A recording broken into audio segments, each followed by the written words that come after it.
Playing through the excellent new Tomb Raider game, it suddenly struck me that we're living in the future. What would my 12-year-old self have thought if he had seen this game? Could he even have imagined Tomb Raider breaking free of its blocky, linear nature and becoming such an enjoyable experience?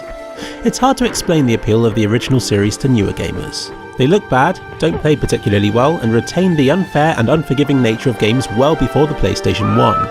But there was something magical about them that's worth remembering, and it's that which I will be talking about in this video.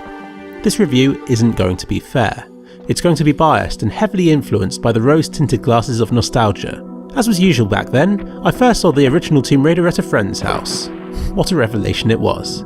A fully 3D game where you played as the acrobatic Lara Croft as she plundered tombs and raided outposts. I wasn't too interested in this part of the game as it was too spooky for me. Instead, I liked to boot up her mansion and explore it for hours on end. Croft Manor was magical. Here I was, controlling the sexiest and most badass female character of any game ever as she ran about her very own estate, complete with farting Butler. It's at that point you know that you're a success in life. I must have been a right crybaby because I even found this level eerie. I'd hide from the butler, only to hear the clinking of cups and rumbling bowels as he approached. Like some inept monster from a horror film, he always knew where I was. But never fear, he suffered from one great weakness: fridges. This was the source of a lot of jokes when I was a child, but it's a lot more profound than that. Everybody I've spoken to who has played this game discovered the same thing. Think about that. Everybody found that you could lock the butler in the fridge in a Croft Manor training level. How many training levels do you know that have been so fondly played? It's funny that I was happy to spend so many hours on this one level, yet never really got very far in the main campaign. Those levels were hard. Even if you could save at any point, I rarely got past the second or third levels. Tomb Raider was a lesson in frustration.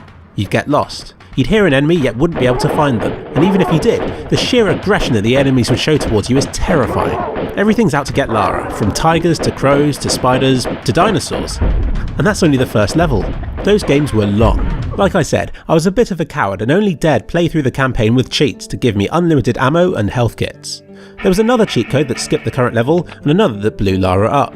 It was important to enter the codes correctly as they were all very similar. But even with those cheats, the game is still difficult. Halfway through the second game is a level named 40 Fathoms, where you start under the water and are therefore unable to enter the cheat codes. I kept Lara alive by administering health kit after health kit as she was drowning and eventually found my destination and carried on my way. Graphics were never Tomb Raider's strong point. You'd come out at a seemingly beautiful vantage point, only for most of it to be cloaked with a dark shroud. Frame rates would regularly plummet to unacceptable levels and everything was blocky, like an early version of Minecraft. That being said, there's something mysterious about the environments that Lara found herself in. Your mind fills in the gaps, of which there are many, and suddenly you find yourself in the darkest caves of China or in the middle of a dense jungle. The howling wind and echoing ambient sound send shivers down my spine to this day, and the theme song will always be associated with adventure. Listening to it now reminds me of the little details that made Lara special. Everybody made her plummet to her death at some point and took delight in the sound of broken bones. Lara's moans, groans and ventriloquist acts became a disturbing joke between my friends at school, and it's because of her that I would jump constantly in sports day races, believing that it gave me extra speed. Modern gamers just won't understand.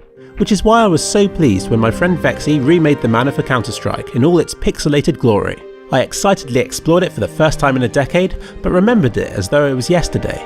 As we played, more and more people joined, and for a fleeting moment it reunited the gamers who had been there when the games were first released. For the rest, it was just a pixelated map that didn't play too well. So as you're trekking through the beautiful mountains of the new game, stop for a moment and remember how Lara reached this point. How many blocks she had to move with her fingertips, how many endangered creatures she slaughtered, and how many seductive moans have left her lips.